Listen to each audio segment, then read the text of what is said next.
biggest military buildup in the Caribbean, trying to depose a leader of a country, uh, seizing an oil tanker, embargoing and stopping everything. Here's the latest headline from our friend Mark Caputo. Trump orders oil tankers blockade in Venezuela, labels it a terrorist regime. They're amping up the pressure. This is psyops. They're trying to get Maduro to go. Trump talked to Maduro. This is like a movie. He called the guy. They had a conversation and said, you got to go. And the guy's still there. The government still thinks he's going to go. Susie Wiles says in the Vanity Fair interview, one of the Vanity Fair interviews, the smart people in this administration say to her what people are saying to me. He's eventually going to go. They're not going to need to fire a shot. They're just going to keep ratcheting up the pressure. And then there's Russia, Ukraine, which, again, huge development. There seems to now be very significantly more robust security guarantees for the Ukrainians than were in the original deal.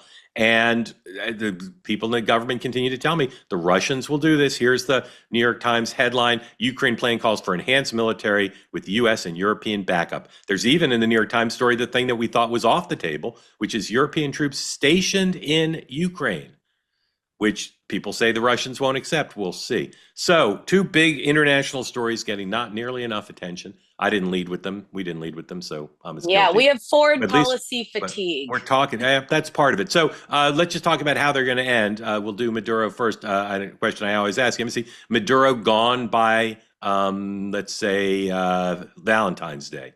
Yes or no? Oh, yeah. No. I think sooner. I think sooner than that. Sooner. Yeah. Yeah. And Okay, all right. listen, I've been sort of downplaying how serious things are down there because I think that a lot's going on behind the scenes. They're trying to work out an asylum for him in Uruguay or something.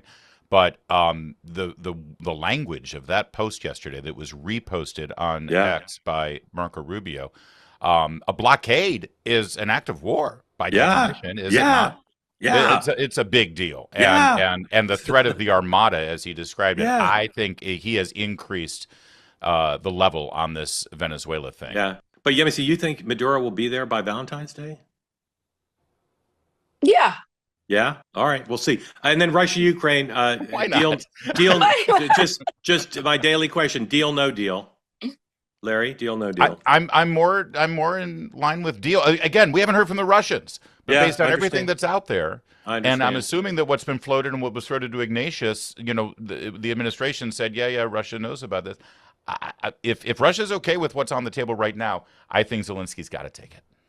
They say that something that's easy is like a walk in the park. Well, easier than a walk in the park, hit the subscribe button, be part of the two-way community, never miss an episode, be part of our conversations.